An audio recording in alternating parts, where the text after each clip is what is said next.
Okay, so I want to say thank you for inviting me. TJ, the wife, that's the wife, right? Where's she? No, that's not her. Where's she? Oh, okay. Okay, she's not here. Yeah. Okay, thank you. And thank you for the organizers of this event for inviting me. I'm grateful.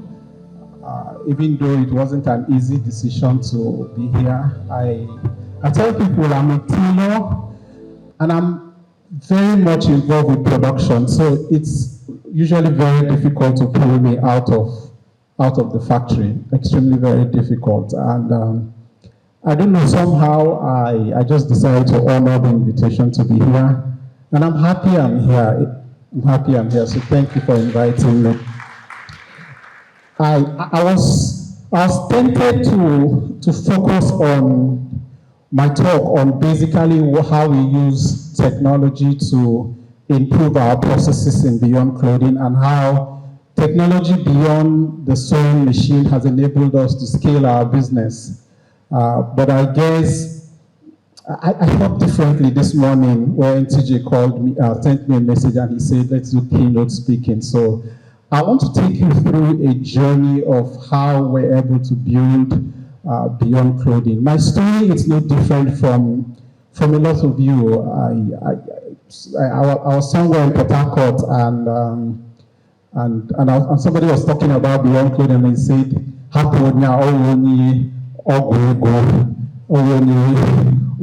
meaning that leave this one. He's doing juju to do fashion. He belongs to Ubuni to do fashion. That's how he gets money. But that's not true. I started Beyond Clothing when I was in the university, so to speak. So while I was in the university, I was selling boxers, I was selling Abba-made shirts, I was selling different things, t-shirts, to students, just to survive. That was just the reason why I was doing it. I loved my law. At my 400 level, I was president, Law Student Society. I really wanted to be a lawyer and a good one at that. Fashion or selling clothes was just a side hustle. I've shared this story in many places where my 400 level, I became a radical student union activist, and I started talking like an Aluta guy. You know what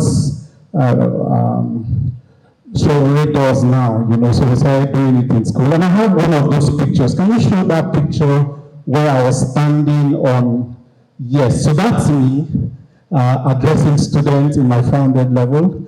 I was a radical, and so I was rusticated from school. And at the same time, I was arrested and thrown into jail.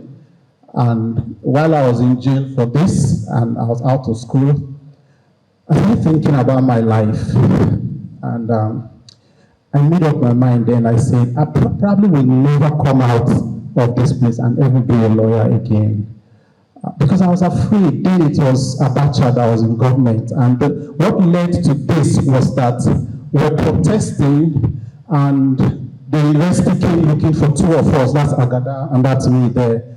But they couldn't find Agada, so they picked me, and then they took me and they locked me up. While I was in detention, those students, numbering so much, went into a neighboring school, and I don't want to use the word kidnap. They abducted, or they took forcefully some secondary school students.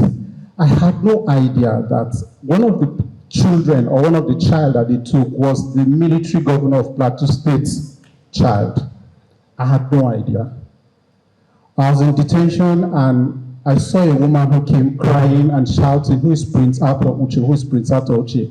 And then they brought me out and they said, "Please come with me." And then I went to the commissioner of police, and then they told what had just transpired. They said the student had taken these children and they are demanding for your release.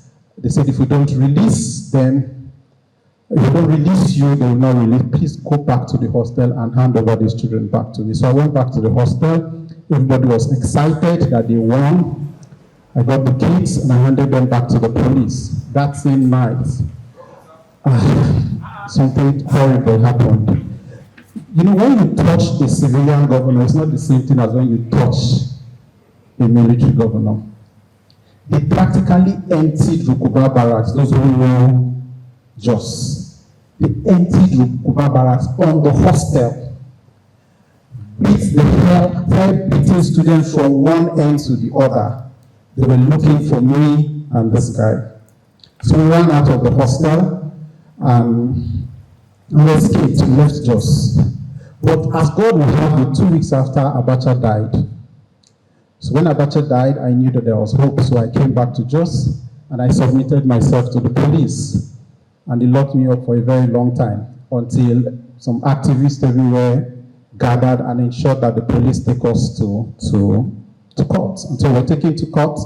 And because we're no longer students, while we're having our criminal case in magistrate court, we also sued the university challenging our rustication. While all of that was going on, something also happened. Abdul Salam left, Obasanjo came. Obasanjo started what we call a Truth and Reconciliation panel headed by Oputa. So we went there, made our case, and our vice chancellor was removed. A new vice chancellor was brought in. So they called us back to school. So I graduated. Glory be to God. But here it is. When I now I'd lost 1 year anyway. When I wanted to go to law school, they now said, in your law firm, how many people are lawyers here? Lawyer, hey, my colleagues, you know. So when I went to law school, they now said, you have to fill a form that says whether you're of good character and all of that, you know. So I filled and I wrote that I had a criminal case in court and law school refused to admit me. So I had to go back to Aba and decided to join my elder brother who was a tailor. And that's how I learned the skill of sewing.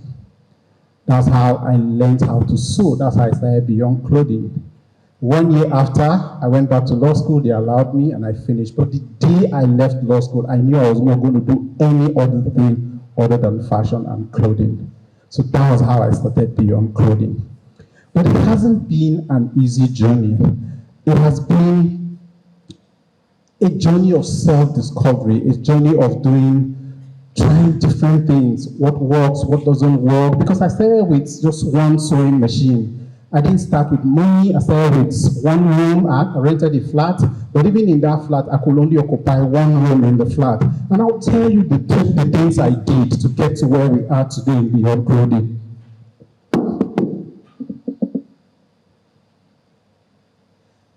So my struggle, when it looked like it wasn't going to happen for me, I had stayed in one place for several years. I wasn't growing. I was angry with Abba. I felt Abba was my problem. We're in one flat. We couldn't scale the business. I didn't understand how to scale. So I started trying different things. In terms of products, I tried kaftan, senator and all of that. I tried bespoke. A lot of you have succeeded with that. I didn't succeed with it.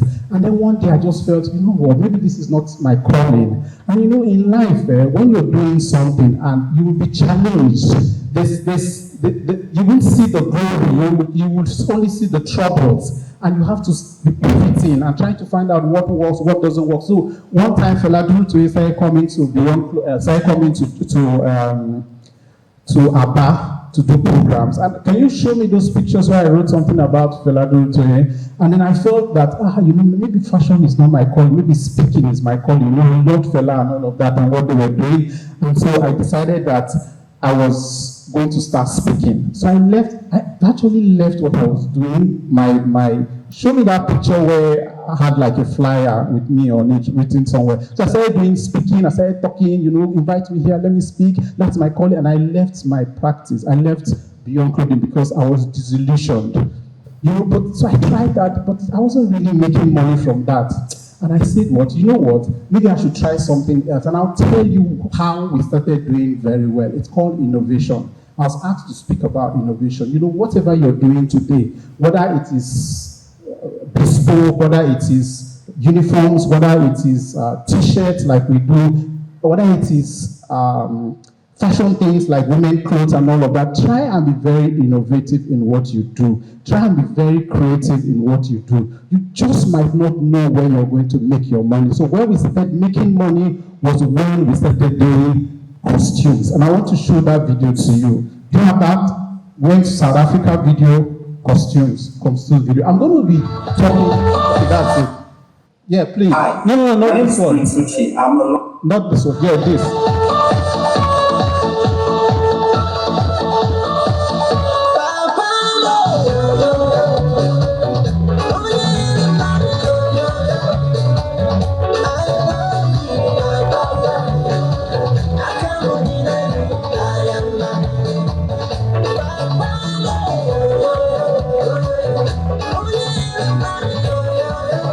I thought that. So, how many of you knew that Beyond Clothing used to do costumes? That's the process that brought us to where we are. So we're trying to figure out what works for us. We couldn't. So we kept trying different things, and then we tried costumes, and then we were doing reasonably well, even though we couldn't scale. This video was taken in South Africa when Christ Embassy invited us to be part of their carnival in South Africa. But that too was not enough. I'll tell you another thing that we did that really made us to become a big name in costume and in creativity. And I think I'll sit down when we watch that. Show me the video, the magic video. Did you watch that? My name is Not this one. There's one on the stage, like a church. Yeah, I want you to watch this.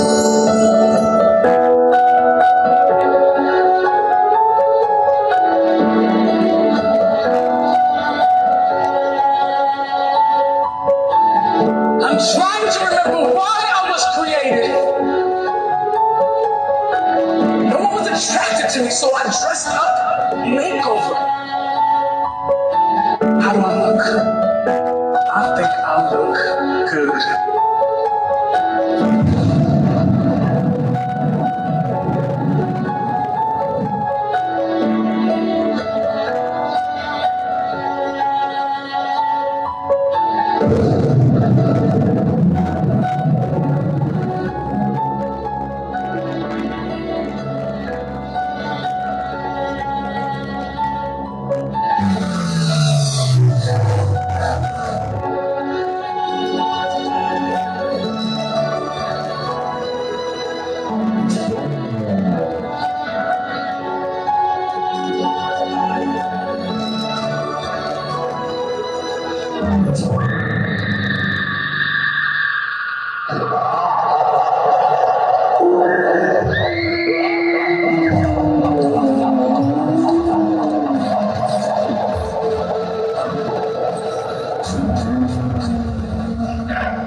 In your heart.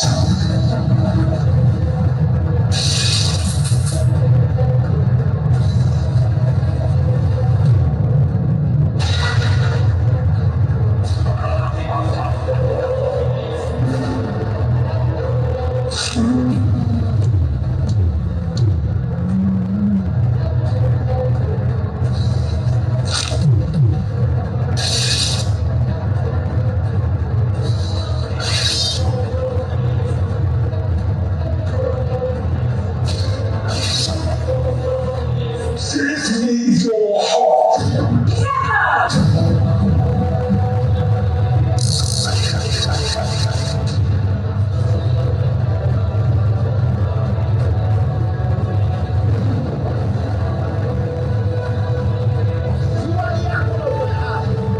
Whoso lies against you is against me. Anyone that falls against me stone shall be broken.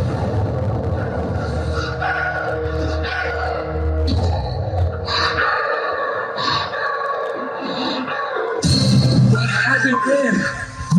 I've been at the altar, waiting for you to repent. What happened? You scary. I wanted to look good for you, so I haven't been eating my daily bread. Of heaven is who I am, but it's scary. I give you loaves of my word, but you're getting by with the crumbs of commentaries.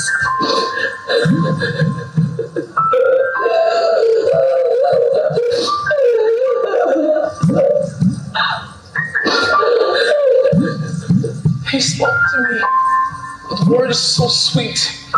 He waves, and I feel the sureness of my wrong decision shifted my view. He wanted me to see breeze so I could forget where the sun sets. Next, I was convinced that I didn't need to repent for my sin. He told me that he could wash me with the tide that was coming in. The weather was pleasant on the Atlantic surface, but as I got to his core, the temperature drastically changed. Yes, I contracted an STD. He burned me at about 9,000.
Fear not.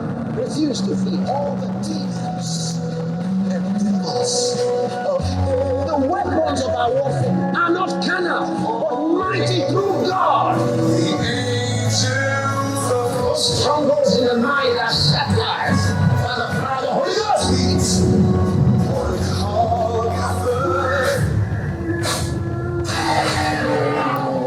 We are placed beyond the battle line.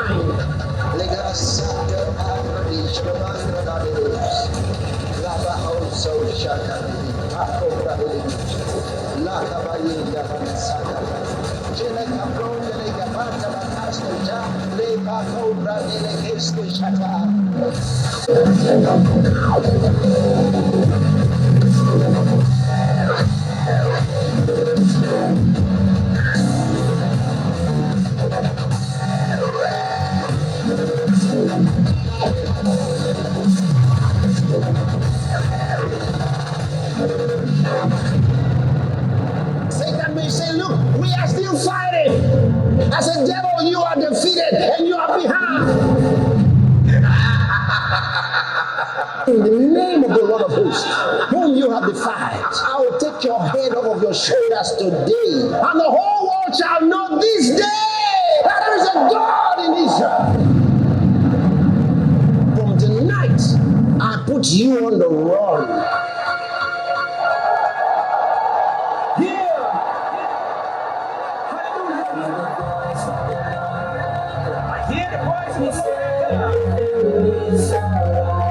I shouldn't worry, no worries, so I won't be worried. Everything is okay. It's real. Okay. Look it up. I hear the voice of the Lord our God.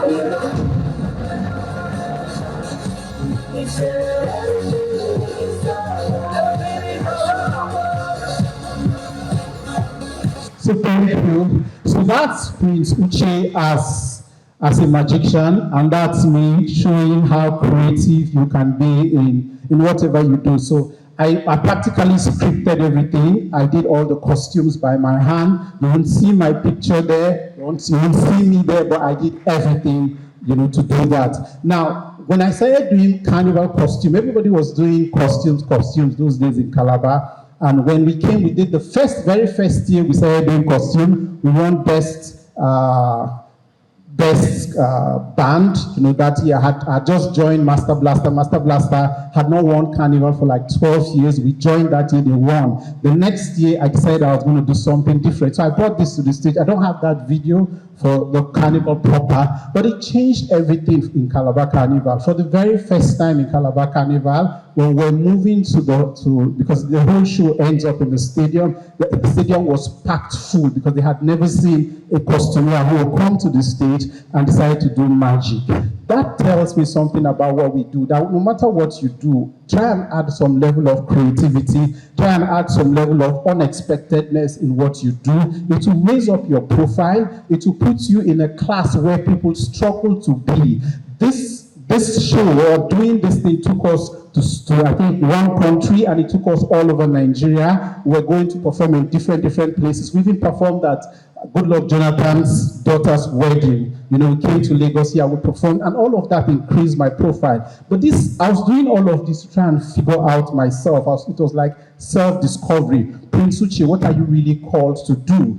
When I really discovered what I was called to do was when I did something extraordinary during COVID. And I'll tell you guys, those who don't know my story, COVID changed my story. COVID changed beyond clothing. We're a small factory in just one flat for so many years. And when COVID came, everybody went home to sleep, or everybody went home to hide. As a matter of fact, before COVID came, I was so disillusioned about Beyond Clothing. It wasn't growing at all, and I felt that Abba was my problem. So my wife is here with me today. My wife and I, we came to Lagos, and we got a store at, I think, 23 Bode Thomas, spent about 20 million naira, tried to really fit it up, and we felt Lagos will answer it for us. You know that feeling that your location is your problem, right? So we felt location is our problem, Lagos should be it. After paying for that rent at Bode Thomas, that same day was the day that COVID came. We were able to fly out of Lagos and get back to Aba. And I think 3 days after, the whole world was locked down. So during lockdown, we're trying to figure out what do we do with our life. You know how it was, very desperate situation. My workers kept calling me, Oga hunger, Oga no money, and I kept sending money to them to take care of them. But guess what? We're depleting all our funds. One day I just woke up and I told my wife, I said, you know what? There's a problem in Nigeria, and I feel that we have that solution. What was the problem? There was lack of PPE all over the world. It was scary. People couldn't find personal protective apparel. Those long thing that coronavirus people used to wear. So I woke up one day and I said, you know what? I have been called to solve that problem in Nigeria. That's what I want to tell you today. See, most of us here are solutions to our country. Except we stand up and say we are solution to our country, we will not know that the solution for this country and the problems that we have around our environment has been put inside of us to solve that problem. So when I woke up and I said I was going to solve that problem, I didn't know what God had put in place for us. I didn't know that from my little mindset of thinking that I could do that we ended up being the biggest PPE suppliers to Nigerian government. And I want to play that video to you. Hi, my name is Prince Uche. I'm a lawyer by training, a fashion entrepreneur, and I'm also the MD of Beyond Clothing Nigeria. I manage a garment factory in Aba where we currently employ over 140 people. Before COVID-19, our business trust was basically making corporate uniforms, workwear apparel, t-shirts, Formula 1 shirts, and we also used to have, we still have a wonderful garments printing section where we do a lot of print on demand for customers who are scattered all over Nigeria. We were crippled by a lockdown and had no choice than to close down our shop. During the lockdown, I began to read about how COVID-19 and the virus was affecting a lot of our first responders, a lot of our professional health workers were getting infected. I was challenged to do something, and so I asked myself, does it make sense for me to sit down at home and just... We didn't know what was PPE. We just felt that as fashion and garment factory, we could do it. So I did a lot of research. There was no fabric to do it, and I came up with a simple idea. And I want to leave this with you. See, when you get ideas, work on your ideas. You never can tell if it's God that is speaking to you. What was my idea? My idea was simple. There were no PPE fabric, so I bought bed sheets, white bed sheets. And in between two white bed sheets, one this way, in between it, I put waterproof. I was sewing PPE with it. I was in Aba, and Kakovid was advertising for who could do PPE. They gave me 70 million naira contract to do that.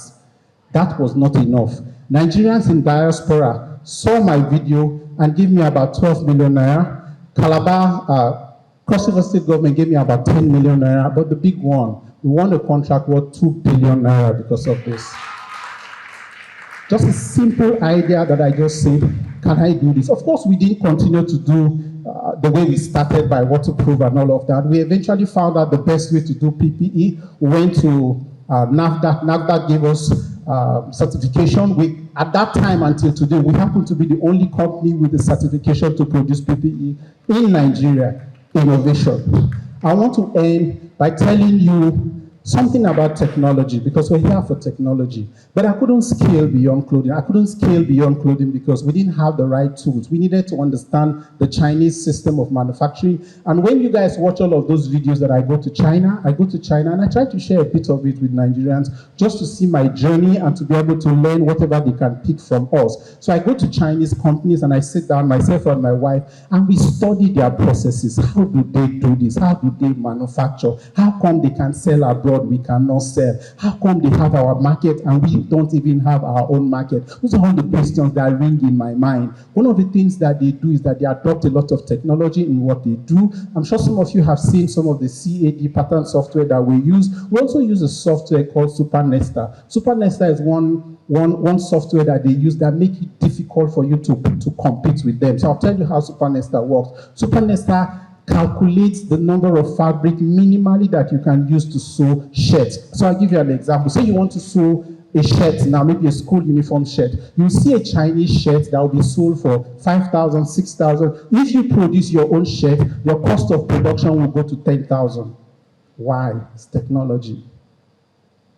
So we got SuperNesta that can help make us be able to compete with them now, so we can manage our fabric to the barest minimum, every part utilized. When you come to our sewing machines, yes, we buy some kind of sewing machine. I want to encourage you, those who have money and you want to scale, please, it's good to start with email and all of that, but tell yourself that email is meant for Nigerians and Africans. I started with email, I have a few of it, but we're disposing them off our manufacturing system. It is not meant for proper garments industrial manufacturing. It's meant for people who are just starting. So we learned a lot from the Chinese system of manufacturing and learned a lot about the kind of tools that they use to manufacture their product that comes out exceptionally well. That's why they can say they want to do 1 million pieces and 1 million pieces will be 1 million pieces, all resemble each other. The kind of way we manufacture in Nigeria is tailor-based. Tailor, head tailor. I hate that. I had to kill that in my facility. We had to introduce system-based manufacturing that does not rely on a human being, that does not rely on tailors. So if you're my best tailor today and you have to leave me to go and start up your own, I would be glad to support you. You would leave, my system would continue.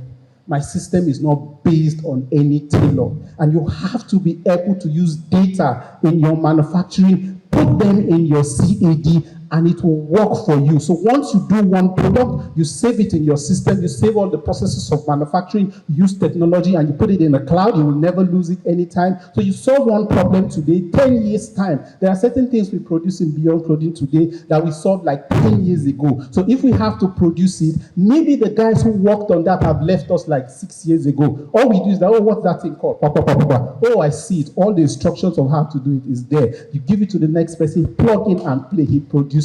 That's what I want to leave you with. You have to find how you can incorporate technology into what you do. That is the only guarantee. That is the conduit that you're going to stand upon and scale. Without technology, we wouldn't have been able to scale Beyond Clothing. I doubt, and I want you to prove me wrong, if there's a factory in Nigeria that has the number of tailors that we have, that can do the volume that we do every day, I have not seen yet. The reason why we can do that is not because Prince Uche is a genius. No, it's a system.